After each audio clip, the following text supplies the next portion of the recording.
Dear aspirants, welcome to KIK Kara Current Affairs Review and Analysis just for UPSC Civil Services Examinations। आज का बेहतरीन एक topic आपके लिए लेके आए, Wuhan lab connections with the bat study in Nagaland. दोस्तों 20 जून 2021 का दी हिंदू में एक आर्टिकल आया था। आर्टिकल था रो और study on bat viruses in Nagaland. एक 2019 का रिसर्च जो था फाइलोवायरसेस, इसके ऊपर एक रिसर्च किया गया नागालैंड में और उसके ऊपर बहुत सारे क्रिटिकल इश्यूज आ गए हैं। तो क्या क्या क्रिटिकल इश्यूज आ गए ये हम आज के टॉपिक में डिस्कस करेंगे। यूपीएससी पॉइंट ऑफ व्यू यदि देखा जाए तो कुछ बेसिक टर्मिनोलॉजीज जो है या कॉन्सेप्ट्स है ना, वो हम टर्म्स या कॉन्सेप्ट सीखने की या कोशिश करेंगे। Just like example of spillover क्या होता है ना, स्पिलओवर एग्जैक्टली क्या होता है, या बायोसेफ्टी लेवल जो है, देखो यहाँ पे दिया है बायोसेफ्टी लेवल 4 स्टैंडर्ड। एग्जैक्टली ये क्या होता है ये हम देखेंगे। मिमी करके एक है, मिमी विलेज नागालैंड में, एग्जैक्टली इसका क्या रोल है वगैरह, ये अलग अलग कॉन्टेक्स्ट में देखे होंगे। और जो बहुत सारे क्वेश्चंस रेज हो गए थे है ना, वो क्वेश्चंस क्यों हो गए, आईसीएमआर ने ये स्टडी के ऊपर बहुत सारे क्वेश्चंस रेज किए थे। वो क्वेश्चंस क्या हुए, क्यों रेज किए, और प्रोबेबल एलिमेंट्स क्या है इसमें, इसका भी एक एनालिटिकल पर्सपेक्टिव आज हम देखने की कोशिश करेंगे। एक ब्रीफली हम नजर मारते हैं इसके ऊपर। स्टडी जो है, study look at bat viruses called as filoviruses such as Ebola, Marburg. ये डिफरेंट स्पीसीज है फाइलोवायरसेस की। बैट वायरसेस पर यह स्टडी कंडक्ट की गई। मिमी विलेज जो था खिफरी डिस्ट्रिक्ट नागालैंड, ये देखो यहाँ पे है, बिल्कुल म्यांमार से बॉर्डर जो है, ये साइड में म्यांमार है, म्यांमार से लग के है। Conducted by the National Centre for Biological Sciences and Tata Institute of Fundamental Research. Field work complete हो गया था 2017 में, और अक्टूबर 2019 में प्लस निग्लेक्टेड ट्रॉपिकल डिसीजेस, ये साइंटिफिक जर्नल में एक टाइटल के तहत, that is a filovirus reactive antibodies in a human and bat in a North East India imply zoonotic spillover, ये टाइटल के तहत ये पेपर पब्लिश किया गया। पब्लिश जो हुआ उसके अंदर में ये जो स्टडी है इसने क्या पाया, क्या क्या ये स्टडी में पता चला। तो there are 2 species of bats as well as the humans engaged in a hunting. These bats were found to have been exposed to viruses in the family Filoviridae, which includes Ebola और Marburg virus. ये मतलब ये जो bat की hunting होती है ना, bat को मारा जाता है नागालैंड के ये प्रदेश में, उसमें पता चला है कि भाई एक फाइलोवायरिडी फैमिली के एबोला और मार्बर्ग वायरसेस होते हैं। एक potent mix of high biodiversity and intense human interaction with the wild life in North East India can lead to emergence of novel infectious disease. ये स्टडी का ये भी कहना है कि North East India is one of the biodiversity hotspots, तो वहां पे बहुत ज्यादा बायोडाइवर्सिटी है, लेकिन continuous human wild life interference है ना, इंटरैक्शंस कंटिन्यूस है, और उसके वजह से जैसे अभी ये बैट हंटिंग है तो उसके वजह से नए जो इन्फेक्शियस डिसीज है वो आ सकते हैं। ये स्टडी इसलिए इंपॉर्टेंट है दोस्तों कि अभी हम पैंडेमिक फेज में गए हैं है ना, पैंडेमिक फेज से गुजर रहे हैं। ऐसे सिचुएशन में ये जो डिसीजेस है जैसे एबोला और मार्बर्ग जो है, जस्ट अभी एबोला का आउटब्रेक जो है ये अफ्रीका में खत्म हो गया है। गिनिया में कुछ दिन पहले डिक्लेयर कर दिया कि भाई उनका एबोला आउटब्रेक खत्म हो गया है, यानी 1 साल से वहां चल रहा था। 2014-15 में 16 के तहत एबोला आउटब्रेक तो पूरा का पूरा अफ्रीकन कॉन्टिनेंट नहीं तो यूरोप है और अमेरिका है, साउथ अमेरिका है, ये भी कवर किया था। तो इसलिए ये भी इंपॉर्टेंट है, ये स्टडी मतलब बताती है।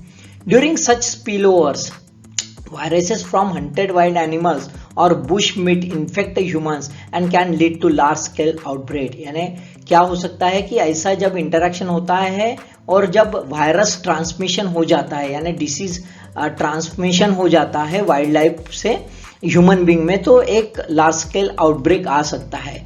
अभी हम देखते हैं कोरोना जो हुआ है, कोरोना का इश्यू जो है, ये भी उस टाइप का ही माना जाता है कि जो है एक पैथोजन से ये लीक हो गया है, वायरस है ना, वायरस जो है वो लीक हो गया है और लीक होने की वजह से बाद में वो जो है ह्यूमन इसमें ट्रांसफर हो गया और इतना सारा पूरा दुनिया जो है अभी हम बहुत बुरे कंडीशन में फंसे हुए हैं।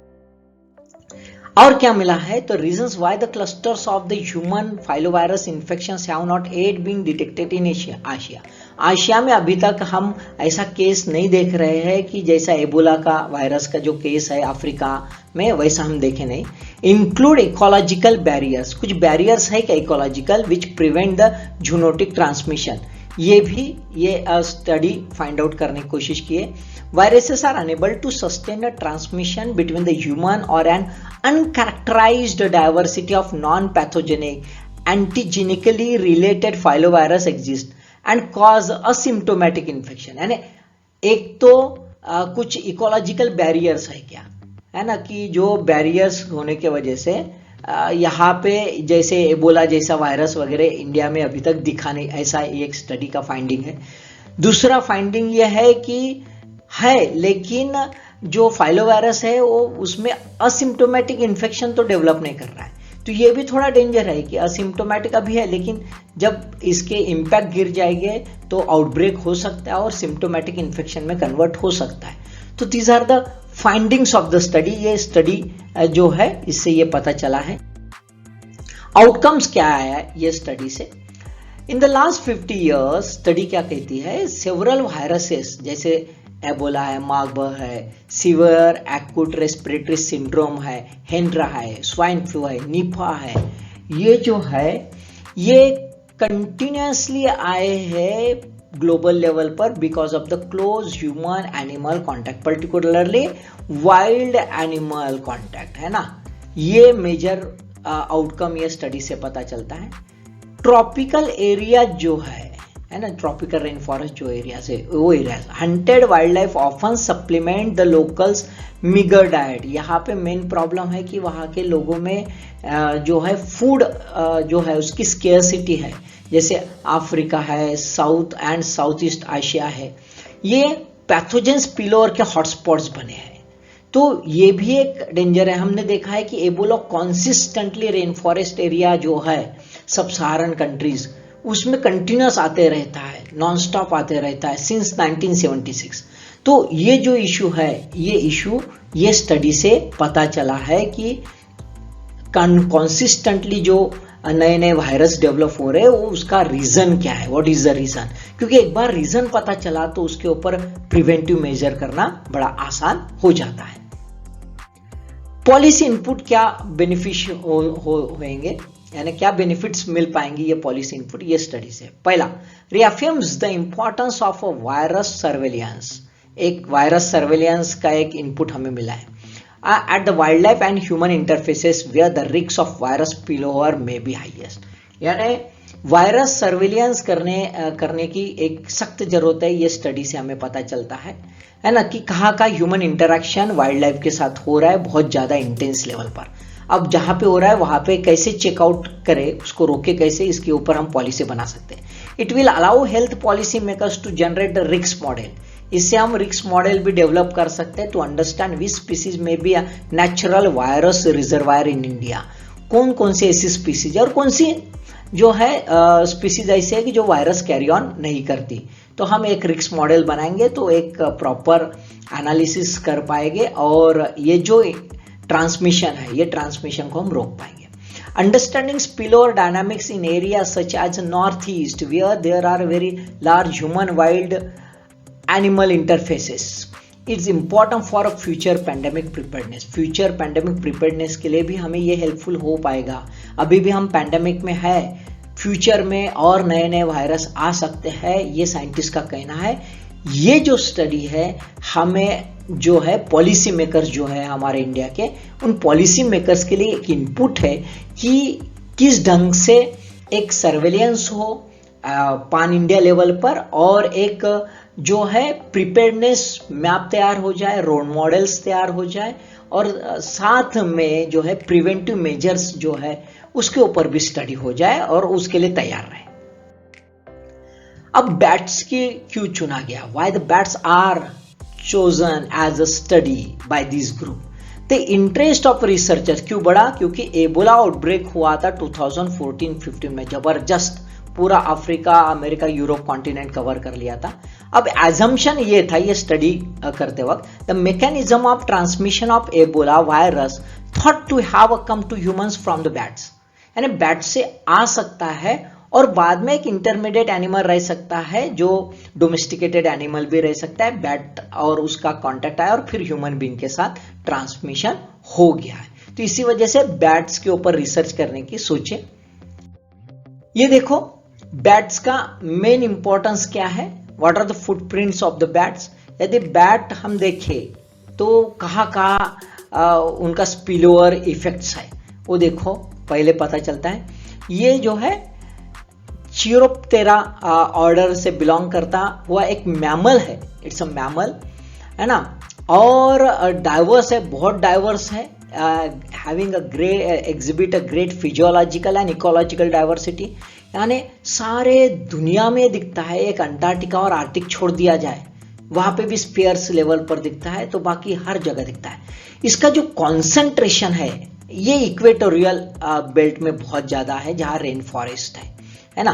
ये जो है it's evolve into incredibly rich diversity of रूस्टिंग and feeding, जो है वो उसके जीने का ढंग जो है वो बहुत बेहतरीन है और उसकी लॉन्जिटिविटी है, यानी एक 25 साल के करीब ये जो है इसकी लाइफ स्पैन है। तो ऑब्वियसली ये जो है एक इकोलॉजिकल एस्पेक्ट में एक इम्पॉर्टेंट मैमल है। ये एक इन जनरल रेन फॉरेस्ट में बहुत ज़्यादा अवेलेबल होता है और it's a powerful flight of bats plays a most important role. ये काफ़ी दूर तक जाता है, देखो ये कवर करता है ना, यहाँ से यहाँ तक, दिस इज द एरिया, यहाँ पे ये डोमिनेट है, ये जो ग्रीन एरिया दिख रहा है ना यहाँ पे ये एरिया में डोमिनेट है और ये एरिया में स्पिलोर भी है, वायरल स्पिलोर भी जो है बैट के वजह से दिखता है। इकोलॉजिकल कुछ बेनिफिट्स है, यानी ड्यूअल बेनिफिट्स है एक्चुअली बायोडाइवर्सिटी में, इसके इकोलॉजिकल बेनिफिट्स है और एक पैरासाइट का एक नेचुरल रिजर्वायर भी है। जैसे बायोलॉजिकल पेस्ट कंट्रोल, ये एक बहुत इंपॉर्टेंट बेनिफिट इसका है। कहते हैं कि अराउंड 2/3 जो ये है बैट्स जो है दे आर इंसेक्टिवोरस मैमल्स, और ये जो है कीड़े वगैरह सब खा लेते हैं, तो जितने पैडीज वगैरह जो है फार्म्स वगैरह वेटलैंड्स वगैरह वहाँ पे कीड़े नहीं रहते, तो अपने आप पेस्ट कंट्रोल हो जाता है। ग्रेट पॉलिनेटर है ये, जितने कैश क्रॉप्स वगैरह जैसे बनाना मैंगो वगैरह उसका पॉलिनेशन बेस करता है और ग्रेट बढ़िया जो है उसका प्रोडक्शन होता है उसके वजह से। सीड डिस्पर्सल में इसका रोल बहुत ही इंपॉर्टेंट है, पर्टिकुलरली पॉपुलर जो फ्रूट्स है उसमें उसने बहुत अच्छा किरदार निभाता है। और जितने रेन फॉरेस्ट है, और रेन फॉरेस्ट की जो डाइवर्सिटी है वो डाइवर्सिटी पॉइनर जो रहते हैं फॉरेस्ट प्लांट्स उसको प्रोटेक्ट करते वक्त करने में ये सीड डिस्पर्सल का बेहतरीन काम करता है।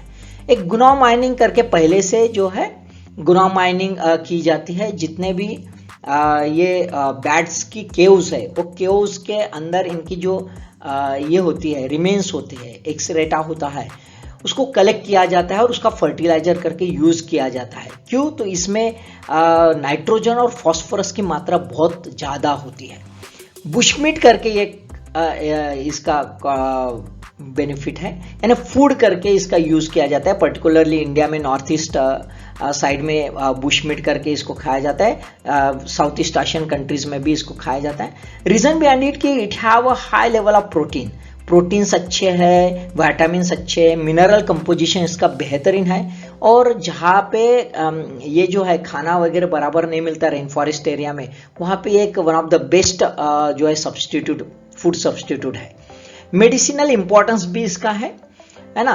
मेडिसिनल इंपॉर्टेंस में यदि देखा जाए तो इसमें एक एंटीकोएगुलेंट कंपाउंड होता है मेडिसिन में, इसके अंदर में इसका सलाइवा जो है उसमें एक एंटीकोएगुलेंट कंपाउंड होता है called as a salivary plasminogen activator. ये सलाइवरी प्लास्मिनोजेन एक्टिवेटर जो है ये इन जनरल सभी वैम्पायर्स में दिखता है, और ये जो स्ट्रोक्स है, हार्ट स्ट्रोक्स वगैरह है, इसमें काफ़ी कारगर है। साथ में जो है बहुत सारे फिजिशियंस जो है रेंज ऑफ द अलाइनमेंट जो है, जैसे बाल्डनेस है वगैरह, बहुत सारी इश्यूज है, बोन के पेन है, पैरालिटिक इश्यूज है, इसके ऊपर भी मेडिसिनल करके यूज किया जाता है। एज अ बायो इंडिकेटर इसका रोल काफ़ी इंपॉर्टेंट है।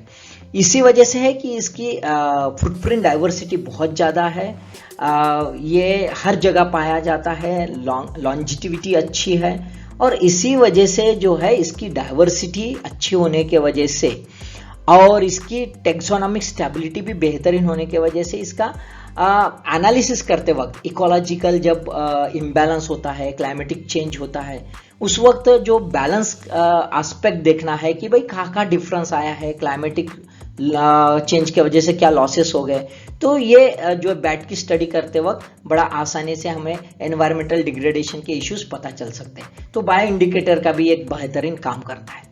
ये तो उसके बेनिफिट हो गए। एक उसके प्रॉब्लम्स क्या है, तो मेजर प्रॉब्लम जिसके लिए इसकी ये स्टडी हुई है, that is a natural reservoir of parasites, host of range of zoonotic और पोटेंशियली जूनोटिक पैथोजन से कैरी ऑन करता है, जैसे एबोला है, रैबीज है, निपा है, हिंड्रा है, सास है, लेप्टोस्पायरोसिस है, हिस्टोप्लाज्मोसिस है, सूडो ट्यूबरकुलोसिस है, लिसा वायरसेस है जो रैबीज करते हैं। ऐसे बहुत अनगिनत जो पैथोजेंस है जो डेंजरस है ह्यूमन बीइंग के लिए, उसका रिजर्वायर नेचुरल रिजर्वायर है। मतलब बैट को इन सभी पैथोजन से कोई डिसीज नहीं होता, लेकिन जब वो ह्यूमन बीइंग में ट्रांसमिशन कर लेता है तो ह्यूमन बीइंग को अपने आप अफेक्ट करता है।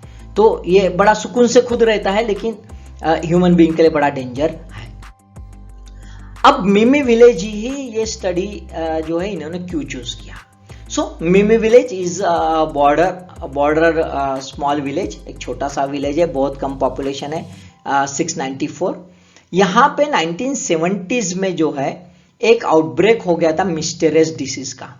मिस्टीरियस डिसीज इसलिए कि इसका डाटा कुछ बना नहीं था और पता नहीं था एग्जैक्ट क्या है, लेकिन suddenly with in a small time span, बहुत ही कम टाइम स्पैन में 10% ऑफ पॉपुलेशन, एक तो पॉपुलेशन ही कम है उसमें 10% आप सोच सकते हो गुजर गए। अब ये जो हुआ था 1970s में, in the same month of the bat harvest festival, and आप ध्यान में रखो 1970s ये ऐसा ईयर है, तो यही दरम्यान यानी 1976 में एबोला जो है, एबोला का भी आउटब्रेक पहली बार हुआ था, फर्स्ट एबोला आउटब्रेक है ना। वो फर्स्ट एबोला आउटब्रेक जो हुआ था ये इसी दरम्यान हुआ था, तो इसलिए कनेक्शन देखो आप, है ना। बट नो स्टडी, कोई ऑफिशियल रिकॉर्ड नहीं है, कुछ नहीं, इसलिए पता नहीं चला और इसलिए वर्ड है मिस्टीरियस डिसीज। विलेजर्स जो है they were immediately out migrated और इसके वजह से विलेज पॉपुलेशन बढ़ता गया। अभी भी कंटिन्यूस कहीं ना कहीं दिखता रहता है, स्पोरेडिक आउटब्रेक देखते हैं, लेकिन ऑफिशियल इनिशिएटिव जो है वो अभी तक कहीं दिखा नहीं है। That is a main issue. अब ये बैट हार्वेस्ट फेस्टिवल एग्जैक्टली क्या है, what is the bat harvest festival. Bat harvest festival दोस्तों ये बॉम्ब क्लैन जो है, जो लॉन्चफिरी इमचुंगी सब ट्राइब है, ये नागा सब ट्राइब है, ये एक फेस्टिवल मनाती है पिछले 7 जनरेशन से ये फेस्टिवल मनाती है। और ये वो केव्स में मनाते हैं, मिमीज के केव्स में जहां पे बैट रहते हैं, और ये उन पर दावा करते कि ये हम ही मना सकते हैं, दूसरे कोई नहीं। ये क्या करते हैं, उस वक्त स्मोक कर लेते हैं, पूरा का पूरा धुआं कर लेते हैं, और बाद में जैसे ही बैट्स बाहर निकलते रहते हैं तो लकड़ियों से उनको एक एक करके मारते रहते हैं, है ना। ये ट्रेडिशनल प्रैक्टिस है, ये mid October to mid November हर साल चलती है। बाद में जितने भी बैट्स मारे गए अराउंड 2 दिन में 7,000 से 25,000 मारे जाते हैं, है ना, ये रेंज में मारे जाते हैं और सभी को डिस्ट्रीब्यूट किया जाता है। अब सबको डिस्ट्रीब्यूट करने के बाद इतना बैट तो है, एक साथ तो खा नहीं सकते, तो वो प्रिजर्व करते हैं, उसको थोड़ा सोक करके वगैरह प्रिजर्व कर लेते हैं और साल भर यानी नेक्स्ट फेस्टिवल तक उसको यूज करते रहते हैं।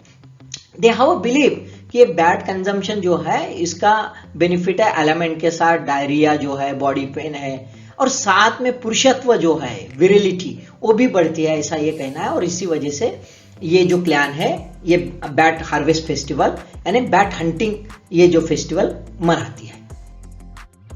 अब ये जो करियर स्पीसीज है कौन कौन सी है जब हंटेड की जाती है, तो एक है रुसेटस जो है लिस्टोनाल्टी, दूसरा है हिप्पोसाइडोरस आमिगजेर और तीसरा है इयोन्टेरिस स्पेलिया। अब ये तीन जो स्पीसीज है, ये तीन स्पीसीज का ऑलरेडी स्टडी हो चुका है। अब देखो चाइना में एक स्टडी हो गई है ये दो स्पीसीज में, और इसमें हेंड्रा वायरस और निपा वायरस हैबिटेट होता है ये पाया गया है। और साथ में बांग्लादेश अपने नेबर में जो है वो एक दूसरे बैट पर स्टडी हो गई रुसिटस लिस्टोनाल्टी बैट पर, तो उसमें पता पाया गया है एबोला वायरस। यानी आप देख सकते हो कि ये जो बैट को मार रहे हैं वो फेस्टिवल में, वो बैट के साथ इंटरेक्शन हो रहा है, उनका ब्लड उनको लग रहा है, सलाइवा उनका लग रहा है, कभी काट रहे एक हाथ बैट, और ऐसे सिचुएशन में आप देख लो कि एक वायरल ट्रांसमिशन का पॉसिबिलिटी पूरी की पूरी बनती है। अब spill over, what is the issue of spill over, है ना। तो बैट हंटर्स में हैव बीन एक्सपोज्ड टू फाइलोवायरसेस जो एबोला और मरबर्ग वायरसेस है वो ड्यूरिंग फेस्टिवल, और उनका सलाइवा ब्लड लग सकता है 2 से 3 दिन कंटिन्यूस चलता है, तो that is a major issue कि ये स्टडी में डाउट है कि ऐसा स्पिल ओवर हो रहा है। अब मिमी स्पिलओवर रिजर्वायर क्या है? Spillover reservoir refers to a wild host in which a pathogen circulates naturally without over disease. यानी यहाँ का जो बैट है वो बैट में नेचुरली सर्कुलेट हो रहा है, यानी जनरेशन टू जनरेशन क्या ये जो वायरसेस है फाइलोवायरसेस जो है वो सर्कुलेट हो रहे हैं, बराबर है, लेकिन बैट को कोई डिसीज नहीं होता। जब कोई वाइल्ड एनिमल को डिसीज नहीं होता लेकिन वो कैरियर होते हैं generation to generation, that is called as a spillover reservoir, है ना। That means host not shown any symptoms of disease, neutrality of pathogen with the host, बराबर है। It can be transmit then, लेकिन साथ में इसकी पोटेंसी होती है कि when it transmit to human with intimate contact it can immediately cause the disease, or there is a lot of possibility of causing the disease, that is called as a spillover reservoir. अब मिमी ये जो है वहां पे caves है, 3-4 caves है, बड़े पॉपुलर केव्स है, टूरिस्ट स्पॉट भी है ना। ये जो केव्स है these are the spillover reservoir. spillover मतलब क्या है? तो spillover means transmission of pathogens from one species to another. क्या है? Transmission of pathogens from one species to another due to increase in intimate contacts and cause infection और disease. मतलब wild host से जब ह्यूमन बीइंग में transfer होता है, जैसे बैट से ह्यूमन बीइंग में ट्रांसफर होता है फाइलोवायरस, और फिर एबोला वगैरह डिसीज हो जाता है, that is called as a spillover. Spillover means transmission of pathogen. जो होस्ट होता है जिसको कुछ नहीं होता, वहां से जो अफेक्टेड विक्टिम है ना, जिसको सिम्टम्स होने वाले हैं, उसको जो ट्रांसमिशन होता है दैट इज अ स्पिलओवर। कौन से कॉज हो सकते हैं? तो एक हैबिटेट श्रिंकेज का इशू है। आप देखो इंडिया में बहुत सारा फॉरेस्ट कम होते जा रहा है, और इसके वजह से वाइल्ड लाइफ और ह्यूमन बीइंग इनका कॉन्सिस्टेंट कॉन्फ्लिक्ट आ रहा है, उसका एक इशू हो सकता है।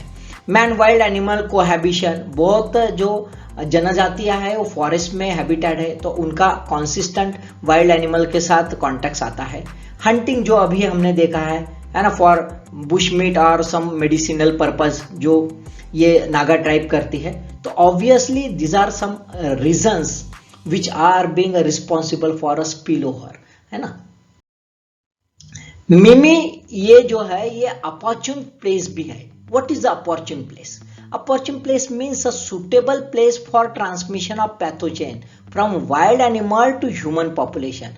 ऐसा स्पॉट होता है, ऐसा एक एरिया होता है जहां पे ये पॉसिबिलिटी ज्यादा है पैथोजेनिक ट्रांसमिशन की फ्रॉम एनिमल टू ह्यूमन। अब कहाँ होता है? जहां पे ह्यूमन बीइंग और वाइल्ड एनिमल का इंटीमेट कांटेक्ट होता है, ऐसे एरिया जो है that is called as a opportune place. यानी वो जो केव्स है मिमी के जहाँ पे फेस्टिवल होता है वो है, और जहाँ पे फॉरेस्ट में ह्यूमन बीइंग रहता है और in the vicinity of wild animals रहता है, वहां पे ये पॉसिबिलिटी है that places are called as a opportune place. Zoonosis क्या है? तो zoonosis refers to a disease that can be transmitted from animal to human. यानी जब स्पिलओवर होता है और स्पिलओवर होके जो डिसीज होता है that disease is called as a zoonosis. High risk human wild life interfaces जो होती है उसके वजह से एक जूनोटिक स्पिलओवर की पॉसिबिलिटी पूरी बनी रहती है। स्टडी जो है, अभी ये जो स्टडी है ये बड़े इसमें थी, under the radar of government, ICMR उसका प्रोब कर रहा था, यानी सर उसका जो है इन्वेस्टिगेशन कर रहा था। क्या क्या जो है दोषारोप लगाए गए। तो एक था कंसर्निंग लैप्सेस था, जो स्टडी है उसमें बहुत सारे लैप्सेस थे, प्रोटोकॉल फॉलो नहीं किया, ऐसा आईसीएमआर का कहना है। पर्टिकुलरली फॉरेन फंडिंग लेते वक्त जो है ट्रांसपेरेंसी रखे नहीं, ऐसा उनका कहना है। दूसरा है जो स्टोरेज ऑफ बैट सैंपल का इशू है, मेजर है, न्यूक्लिक एसिड एक्सट्रैक्ट जो बैट के है वो एनसीबीएस बेंगलुरु यहाँ पे रखा गया और नेशनल इंस्टीट्यूट ऑफ वायरोलॉजी में नहीं रखा गया पुणे में। ये आईसीएमआर का ऑब्जेक्शन है। कहने का मतलब है कि आईसीएमआर कहता है कि भाई एनआईवी जो है पुणे, वहां पे बायोसेफ्टी लेवल 4 जो है वो स्टैंडर्ड रेटिंग वाला है और वहां पे रखने की जरूरत थी, है ना। दूसरा एक बिग क्वेश्चन जो है वो ये था कि पर्टिकुलरली जब सार्स कोविड जो शुरू हुआ है उसके बाद से एनसीबीएस की स्टडी जो है वो गेन ऑफ फंक्शन तो नहीं कर रहे रिसर्च में, या any gain of function element कुछ है तो नहीं उसमें। तो ये जो है ये 2-3 जो है ऑब्जेक्शन जो है क्वेश्चंस जो है ये स्टडी के ऊपर आईसीएमआर ने रेज किए थे। दोस्तों देख लेते एग्जैक्ट एक डिफेंस क्या किया, फंडिंग के कॉन्टेक्स्ट में डिफेंस किया एनसीबीएस ने। डिफेंस क्या किया कि भाई फंडिंग जो स्टेटमेंट है वो funding statement paper clear cut बताते हैं कि फंडिंग किसको मिला, Duke NUS from US Defense threat reduction Agency DTRA से मिला है, किसको, सिंगापुर की जो यूनिवर्सिटी उसको मिला है। एनएसबीएस इसको डायरेक्ट कोई फंड मिला नहीं है ना। साथ में जो है यूएस का डीटीआरए जो है ये सिर्फ इंडिया में फंड नहीं दिया है, तो सारी दुनिया में जहां जहां एबोला, सार्स, एमईआरएस जो आउटब्रेक्स हुए उसकी स्टडी चल रही है वो सभी इसको हेल्प कर रहा है। अब एक्चुअली देखा जाए तो एनसीबीएस जो है it's a part of the Tata Institute of Fundamental Research, है ना। और Tata Institute of Fundamental Research terms comes under the Department of atomic Energy. अब Department of atomic Energy is a government autonomous body. अब government की bodies है और उस पर क्वेश्चंस उठाए जा रहे हैं, तो थोड़ा सा है ना प्रॉब्लम है इसमें। There is a need of second thought over all these investigations. दूसरा है बायोसेफ्टी लेवल का एक इशू रेज किया था। तो एग्जैक्ट बायोसेफ्टी लेवल क्या है? So biosafety level is a precautionary measure to handle dangerous biological agents in the lab. दोस्तों अभी जो लैब लीक का इशू हो गया है वुहान का, उस कॉन्टेक्स्ट में देखो कि प्रिकॉशनरी मेजर लेना जरूरी है। जो डेंजरस बायोलॉजिकल एजेंट होते हैं, जैसे सपोज टू बी ये जो बैट है, ये बैट से यदि फाइलोवायरस का एक्सट्रैक्ट निकाला जा रहा है या फिर जेनेटिक मटेरियल निकाला जा रहा है, इट्स अ वेरी डेंजरस। कहीं लीक हो गया, कहीं इधर उधर, तो प्रॉब्लम आ सकता है ना। तो इसीलिए ये बायोसेफ्टी लेवल फॉलो करना जरूरी है। It is a action procedure to keep harmful biological agents under the control. किस ढंग से वो रखा जाए। देखो ये आदमी आपको दिख रहा है पूरा ग्लोव्स वगैरह, पूरा कैप वगैरह पैक करके, देखो वहां कंटेनर्स आप दिखते हैं, बिल्कुल मतलब एक पूरी की पूरी जो है प्रिकॉशंस लेके छोटी से छोटी चीजें वो होना चाहिए, क्योंकि एक बार यदि लीक हो गया तो संभालना मुश्किल हो जाता है। ये जो लैब लीक का जो इशू उठाया अभी, उससे हमें पता चलता है ना। It is a set of isolating these agents from contact, है ना, जो ह्यूमन बीइंग से कॉन्टैक्ट नहीं आना चाहिए। एक टोटल बायोसेफ्टी लेवल के 4 लेवल है, लेवल 1 to लेवल 4 है ना। Is also called as a pathogen और प्रोटेक्शन लेवल, ऐसा भी कहा जाता है। जो ये था आईसीएमआर का कहना, वो भाई बायोसेफ्टी लेवल 4 यूज करना चाहिए था, वो किया कि नहीं किया। तो what is the biosafety level 4? It is appropriate for work with agent that could easily B aerosol transmitted. ध्यान में रखो, एरोसोल यानी एयर से ही पसर सकते हैं, फैल सकते इधर उधर विद इन अ लेबोरेटरी के अंदर ही, and cause a severe to fatal disease in human for which there is no available vaccine or treatment। यानी कौन से वायरस है जिसका अभी फिलहाल में वैक्सीन, जैसे कोरोना का है, वैक्सीन ही नहीं है अभी बना रहे इधर उधर 60%, 70%, 80%, कोई कंफर्म बता नहीं रहा था कि 100% उसमें एबिलिटी है ना, ऐसा कोई बता नहीं रहा। तो ये जो इश्यूज है, ये जो डेंजरस वायरस है, जो न्यू वायरस बोल सकते हैं, नए है जिसके बारे में पता नहीं, ये जो है ये वायरस के लिए बायोसेफ्टी लेवल 4 यूज की जाती है। कौन कौन से देखो, वायरल हेमोरिक जो है फेवर जो है, मार्बर्ग वायरस है, एबोला वायरस है, लासा वायरस है, क्रिमेन कांगो हेमोराजिक वायरस जो है वो भी प्रोटेक्ट किया जाता है इसके तहत। साथ में जो फैटलिस्टिक है, बहुत ज्यादा फैटल वायरस है, जैसे निपा है, हेंड्रा है, फ्लावी है, इसको भी ये बायोसेफ्टी लेवल 4 में रखा जाता है। अब ये फाइलोवायरस जो है जिसमें एबोला वगैरह है, this also comes under this biosafety level 4। और इसीलिए आईसीएमआर ने कहा कि भाई जो है नेशनल इंस्टीट्यूट ऑफ वायरोलॉजी जो थे वहां पे रखा गया तो अच्छा रहता था, है ना। ये जो बायोसेफ्टी लेवल 4 है, ये दो प्रकार की लैब यूज करते हैं, एक कैबिनेट लैब यूज करती है और एक प्रोटेक्टिव सूट लैब यूज करते हैं, जहां पे हर चीज, देखो आप ये दो बंदे दिखते होंगे पूरा मास्क पहन के वगैरह, है ना, फुल प्रिकॉशंस लिया जाता है so that there shall not be any interface between the that hazardous agents and the human being even in the lab, okay। अब ये जो है बार बार सवाल क्यों उठा है, 2019 में इन्वेस्टिगेशन चल रहा है, फिर से अभी आ गया 2021 में। तो it's demand grow at the global level for more transparency in collaboration with the Wuhan Institute for its possible hand in a lab leak scandal of कोविड-19। और वुहान यूनिवर्सिटी जो है it is one of the participant of this study और therefore this issue is.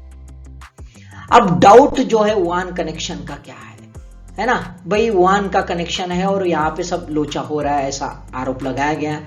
तो NCBS और TIFR क्या कहते हैं कि कोई कनेक्शन नहीं है। स्टडी का कोलैबोरेटर जो है सिंगापुर के साथ है, जो वुहान इंस्टीट्यूट ऑफ वायरोलॉजी से रिजेंट्स लेते हैं, यानी इंडिया डायरेक्ट नहीं लेता। अब एक्चुअली देखा जाए तो रिजेंट जो है यहाँ से सारी दुनिया में गया है, बहुत सारी स्टडी में गया है, और ये जो एक्सचेंज होता है, क्योंकि रिजेंट जो है इट्स अ वेरी रेयर, बहुत कम लैब में बना है, वुहान लैब उसमें से one of the prime lab है। अब ऐसे एक्सचेंज जो होता है मटेरियल का वगैरह, that is a actually scientific work. अभी देखा जाए तो ये शेयरिंग जो है, sharing of knowledge and all this things very essential enough in the research domain. यदि ये नहीं है तो फिर तो हम तो बाब आदम के जमाने में वापस चले जाएंगे, है ना। अब ये जो रिजेंट्स एंड टूल है जो बैट की स्टडी करने के लिए, ये कहीं इजीली मिलता नहीं है। अब चाइना ने इसके ऊपर काफी कुछ मेहनत मशक्कत की है वुहान इंस्टीट्यूट ने, ओके, और इसी वजह से जो है वहां से ये रिजल्ट आया, बस इतना ही है।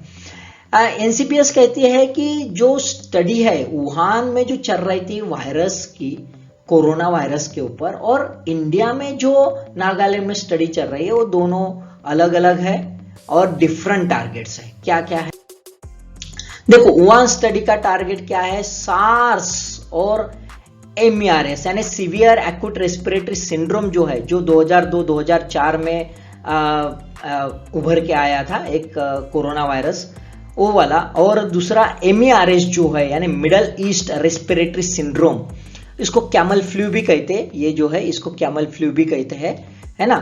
ये भी कोरोना वायरस से हुआ था ऐसा माना जाता है, और कोरोना वायरस जो है बैट से ओरिजिन हुआ ऐसा माना जाता है, लेकिन बाद में ये जो है कैमल से ज्यादातर लोग इन्फेक्ट हुए, इसलिए इसको कैमल फ्लू भी कहा जाता है।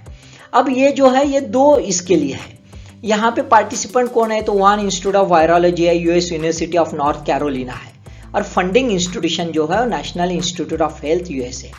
अब दोस्तों यहाँ पे देखो इंडियन स्टडी में it look at a filo virus, देखो कोरोना वायरस है क्या, नहीं, दूसरा हो गया filo virus such as Ebola and Marburg. अब 12 ऑथर्स है यहाँ पे, जैसे National Centre for Biological Science NCBS है, टीआईएफआर है, यहाँ इंडिया से 3 साइंटिस्ट है, बाद में Duke National University Singapore Medical School है, 5 है वहां से, US uninformed services University of Health Sciences Bethesda Maryland जो है funded by US Department of Defense, वहां से 2 है, और वुहान इंस्टीट्यूट ऑफ वायरोलॉजी से 2 साइंटिस्ट है। यानी ग्लोबल लेवल पर ये स्टडी चल रही थी। है ना। फंडिंग बहुत सारे इधर में आई है, United States Department of Defence, defence threat reduction agency, broad agency, announcement agent for the project bat harvesting in India, detection, characterization and mitigation of emerging infectious disease risk, ये ब्रॉड टाइटल में है। Biological defence research directorate of US, naval medical research center जो है, और department of Indian department of atomic energy, ये India का, ये इन लोगों ने फंडिंग दिया है। तो देखो इधर और इधर कोई लेना देना नहीं है। तो दैट मीन्स बोथ दिस जो स्टडी है, माना एक इंस्टीट्यूशन दोनों में सरीका दिख रहा है, वुहान इंस्टीट्यूट ऑफ वायरोलॉजी, लेकिन दोनों स्टडी अलग अलग है, ये दिख रहा है। अब दूसरा और था कि ये जो एक साइंटिस्ट थी चाइना वुहान इंस्टीट्यूट से, डॉक्टर शी जेंगली, ये जो थी, इसके ऊपर भी एक आरोप लगाया गया, क्योंकि ये जो है बैट वुमन करके पॉपुलर है, और इसकी स्टडी जो है वायरस ट्रांसमिशन, पर्टिकुलरली कोरोना में ये बहुत ज़्यादा स्टडी किया इसने वुहान इंस्टीट्यूट ऑफ वायरोलॉजी में, और इसके बहुत सारे सवाल पूछे गए, ये रडार पर थी इंटरनेशनल लेवल पर, और ये जो है ये स्टडी का पार्ट है, इसलिए भी ये स्टडी पर क्वेश्चंस उठा गया, है ना। मार्च 2020 में उसको क्वेश्चन पूछा गया था इसके ऊपर, सार्स कोविड के ऊपर, है ना। और बाद में जो है एनसीबीएस ने यहाँ पे ये बंदी से जो है ये केमिकल रिजेंट लिया, ऐसा एनसीबीएस का कहना है, बाकी कोई ये नहीं है। और एक को ऑथर रही है, क्योंकि ये स्टडी जो है, ये स्टडी करते हुए जो रिजेंट लिया जाता है क्रिटिकल स्टडी के लिए, ड्यूक यूनिवर्सिटी ने लिया है, तो ऑब्वियसली ये उसकी को ऑथर भी रहेगी, कि because it is a standard practice of a scientific authorship. अब थोड़ा सा ये है कि क्वेश्चन ये है कि इसका फुल पार्टिसिपेशन है क्या, तो एनसीबीएस कहती है कि फुल पार्टिसिपेशन नहीं, सिर्फ कोऑर्डिनेशन है केमिकल रिजेंट सपोर्ट करने के लिए। लेकिन स्टडी के लिस्ट में ये बंदी का नाम जो है रिवाइव्ड राइटिंग एंड एडिटिंग, ये जो है रिवाइव्ड राइटिंग एंड एडिटिंग, ये जो है इसमें आता है, और इसी वजह से भी एक क्वेश्चन उठाया गया है। हु इंस्पेक्शन जो है लैब लीक के बारे में चल रहा था, वुहान का इंस्टीट्यूट के बारे में, और अभी WHO को कुछ पता नहीं चला, अभी कुछ मिला नहीं, वो कहते हैं कि बहुत ज़्यादा स्टडी और करनी पड़ेगी। तो अभी वुहान का जो है लैब लीक जो है अभी फियास्को हो गया फिलहाल में। यूएसए की एक एक्शन है, डॉक्टर एंथोनी फुकाई जो है director of national Institute of allergy infectious disease under national Institute of health जो है, एक क्वेश्चन कांग्रेशनल हियरिंग हो गई थी, बहुत सारे क्वेश्चन पूछा गया कि ये फंडिंग कैसे हुआ, वुहान के साथ कांटेक्ट कैसे हुआ, लेकिन कुछ मिला नहीं है। अभी बाद में ultimately US president Joe Biden साहब है, उन्होंने बोल दिया है कि भाई एक फाइनल अभी कंक्लूसिव दे दो कि लैब लीक है या नहीं है, ये मुझे अभी तुरंत दे दो, I want to close all this issues. लेकिन कनाडा जो है, कनाडा ने दोस्तों एक पार्लियामेंट में एक रिलीज कर दिया डॉक्यूमेंट 2021 में, जो वुहान के साथ ही है, मतलब national Institute of microbiology lab Winnipeg Canada और वुहान इंस्टीट्यूट ऑफ वायरोलॉजी के साथ ये पार्टनरशिप है। ये कौन से डॉक्यूमेंट है, ये एबोला और हेनिपा वायरस जो है इसके ऊपर स्टडी की गई है, तो ये डिक्लेयर कर दिया गया। तो आप देख सकते हो कि वुहान इंस्टीट्यूट ऑफ वायरोलॉजी ये इंटरनेशनल लेवल पर बहुत सारे लोगों के साथ कोलैबोरेशन, बहुत सारे इंस्टीट्यूशन के साथ कोलैबोरेट थी। अब एक क्वेश्चन उठा है कि गेन ऑफ फंक्शंस जो है इन स्टडी, ये क्या है, क्योंकि ये आरोप लगाया आईसीएमआर ने। तो बिग क्वेश्चन है ऑन स्टडी, क्योंकि सस्पिशियस है सार कोविड का जो है वहां पे भी ऐसा हुआ, गेन ऑफ फंक्शंस हो गया है ना। तो एनसीबीएस की भी स्टडी ऐसा तो नहीं गेन ऑफ फंक्शन कर रही है, एक क्वेश्चन मार्क रेज हो गया, बहुत बड़ा डाउट जो है ये स्टडी पर पकड़ा गया। गेन ऑफ फंक्शंस क्या होता है वो पहले हम देख लेंगे, ताकि गेन ऑफ फंक्शन समझ जाए। Gain of functions is a field of research focused on growing generations of micro organisms. क्या होता है, ये जो लैब में तैयार कर रहे हैं माइक्रो ऑर्गेनिजम्स अंडर कंडीशंस, है ना, that cause mutations in a virus. इस ढंग से रिसर्च कर रहे हैं कि उसमें म्यूटेशंस हो रहे हैं, यानी बदलाव आ रहा है वायरस के जीन्स में, जो है जेनेटिक मटेरियल में बदलाव आ रहा है, और अलग अलग वेरिएंट्स तैयार हो जाते हैं वायरस से। उससे क्या होता है कि इसके वजह से एक प्रॉब्लम आता है कि पैथोजन जो है मैनिपुलेट किया जाता है और बहुत सारे म्यूटेंट्स तैयार होते हैं, और फिर इसका एडवांटेज अलग वे से होता है। क्या होता है कि इंक्रीज ट्रांसमिटेबिलिटी, है ना, ट्रांसमिसिबिलिटी जो है वो बहुत ज्यादा बढ़ जाती है। आप देख सकते हो अभी कोरोना का सिचुएशन, अलग अलग वेरिएंट जो है है ना, ये कोरोना में अलग अलग वेरिएंट्स तैयार हो रहे हैं, और ये जो वेरिएंट्स है हर वक्त, मतलब हमने कुछ अच्छे प्रिकॉशनरी मेजर कर लिए तो उसके एक वेरिएंट पर और ओवरटेक कर लिया तो बस दूसरा वेरिएंट तैयार हो जाता है, और दूसरा वेरिएंट जो है वो पॉपुलेशन पर हावी हो जाता है और डिसीज प्रोन हो जाते हैं सब लोग। तो ये जो है, ये इश्यू जो है that is called as a gain of functions. अब जो है गेन ऑफ फंक्शंस का डिफेंस जो है वो प्रोफेसर सत्यजीत मेयर, जो डायरेक्टर ऑफ एनसीबीएस, वो करते हैं कि नागालैंड की स्टडी ये गेन ऑफ फंक्शन के लिए एक्चुअली है ही नहीं, कोई लेना देना भी नहीं है ये सार्स के कॉन्टेक्स्ट में। ये एक्चुअली ये लेजिटिमेट रिसर्च है जो ऑब्जर्वेशनल स्टडी के ऊपर बनाई गई है कि ये जो फाइलोवायरस है इसका ट्रांसमिशन होता तो होता क्या, क्यों होता, why there is a spill over, what are the causes, what can be consequences and what shall be a models for future preparedness, है ना, फॉर एनी इमरजेंसीज। इसके लिए है भाई। तो ये ऑब्जर्वेशनल स्टडी है, ये कोई एक्चुअल लैब स्टडी नहीं है ना।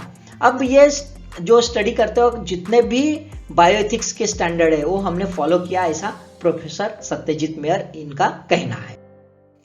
अब इतना हो हवा हल्ला बोल ये क्यों था?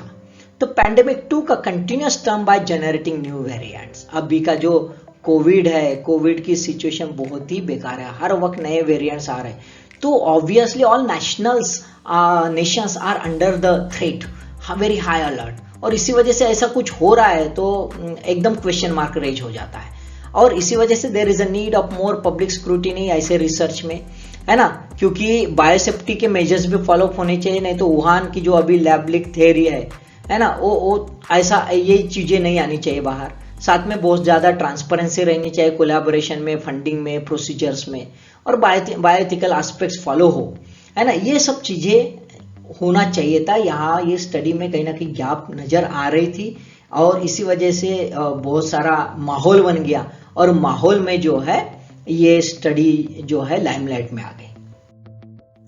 अब साइंटिफिक जो कम्युनिटी है उसका रिस्पॉन्स क्या है? तो साइंटिफिक कम्युनिटी बोलते हैं कि it's about a chilling effect in the name of biosecurity. Biosecurity के नाम से ये तो सब स्टडी को दबाने वाला बात है। साइंटिफिक फ्रीडम होना बहुत जरूरी है, नहीं तो एक रिसर्च करना बड़ा मुश्किल हो जाएगा, because the research demand some sort of the autonomy. अब जो है इंडिया में क्या जरूरत है भाई ये स्टडी करने की? देखो, why there is a need of study in India. अब देखा जाए तो global trends of pandemic and epidemics and correlation between the biodiversity hotspots and higher incidences of zoonotic infectious disease, this is the major issue. क्या है कि एक neighbouring country जो है, जैसे बांग्लादेश है, फिलीपाइंस है, चाइना है, इन्होंने काफी स्टडीज कर ली है ना। जैसे देखो फिलीपाइंस ने जो है लिसा वायरस पर स्टडी कर ली, बैट से कैसे ट्रांसमिशन होता है, या फिर बांग्लादेश ने एबोला वायरस के जो है एंटीबॉडीज बैट में पाई गई, इसके ऊपर स्टडी किया है।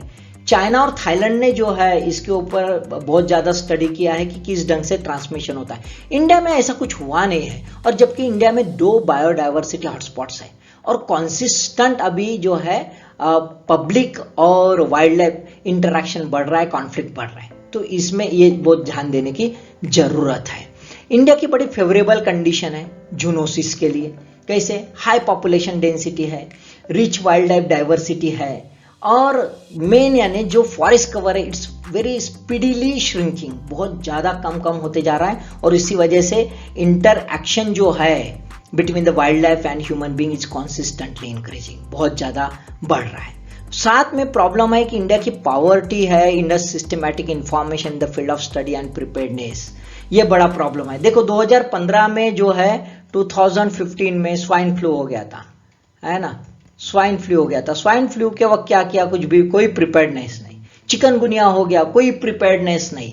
जापानीज नॉर्थ ईस्ट इंडिया में जापानीज एंसेफेलाइटिस आ गया था, है ना। अब जापानीज एंसेफेलाइटिस आ गया था, इसकी तरफ भी हमने कुछ ध्यान नहीं दे पाए। अभी देखो कोरोना के इसमें जो है नए वेरिएंट आ गए, लेकिन हमारे यहाँ पे कोई डेवलपमेंट नहीं दिख रहा है, रिसर्च में कोई प्रिपेयर्डनेस नहीं है। तो अभी ये स्टडीज की सख्त जरूरत है। ऐसी स्टडी होंगी तो प्रिपेयर्डनेस बढ़ेगा, मॉडल्स बनेंगे और पॉलिसी इनपुट मिलेगा। अब कंक्लूजिंग रिमार्क दे देता हूं मैं दोस्तों, ये बहुत इंपॉर्टेंट है क्योंकि मेंस कॉन्टेक्स्ट में भी मैं यहां बता रहा हूं आपको। Ongoing pandemic epidemic demand study for policy input इसलिए होना चाहिए। नीड इंटरनेशनल कोलैबोरेशन, क्योंकि जितने भी अभी जो है जूनोसिस है, स्पिलोर है, ये सब इंटरनेशनल लेवल पर है, ग्लोबल लेवल पर है, क्योंकि जो करियर्स है जैसे बैट जैसे करियर जो है वो ग्लोबल लेवल पर अपने फुटप्रिंट्स रखते हैं। Need cross disciplinary studies and research, है ना, ये बहुत जरूरी है। सिर्फ एक एंगल से देखना नहीं चाहिए रिसर्च का डाइवर्सिफाइड एंगल हो, so that we can make up proper precautionary measures for future shock absorption. Need to targeted investment in the field of preventing measures, है ना, गवर्नमेंट को बहुत ज़्यादा से ज़्यादा इन्वेस्टमेंट करना चाहिए और जितने भी स्टडीज हो रही है, रिसर्च हो रहा है, उसको थोड़ा सा जो है पुशअप करना चाहिए। Must need to focus on biosafety and bioethical aspect. आप रिसर्च करना है करके मनमानी नहीं होनी चाहिए, क्योंकि ये भी इंपॉर्टेंट है, नहीं तो सारी दुनिया अभी परेशान जी कोरोना के वजह से, और लैब लीक थ्योरी अभी भी प्रूव नहीं हुई, दो इट्स अंडर द फियास्को, लेकिन फिर भी एक माना जाता है, तो वो थोड़ा सा जरूरी है बायोसेफ्टी और बायोएथिकल एस्पेक्ट्स फॉलो करना। गवर्नमेंट का सपोर्ट बहुत जरूरी है और non partition approach towards the study होने बहुत जरूरी है, ताकि रिसर्चर जो है वो एंथुजियास्टिक रहे, ज़्यादा से ज़्यादा रिसर्च हो, more and more scientist need to be participated whole heartedly, तभी जाके इंडिया का फ्यूचर कुछ हो पाएगा। दोस्तों, कुछ प्रीलिम के कॉन्टेक्स्ट में और कुछ मेंस के कॉन्टेक्स्ट में हम क्वेश्चंस देख लेते हैं। एक क्वेश्चन है, what is mean by zoonosis. मैंने क्वेश्चन बनाया, transmission of disease from the animal to human पहला, दूसरा exchange of pathogen at a cross species level, तीसरा shifting pathogenic burden from one host to another, human to human transmission of communicable diseases. आपको answer देना है, ध्यान में रखो, video में आ चुका है, फिर से देखो नहीं समझाए। दूसरा क्वेश्चन है, what is which function not perform by the bats. Bats कौन से फंक्शन नहीं करते, pollination, eco barrier, biofertigation, pathogen carrier, है ना।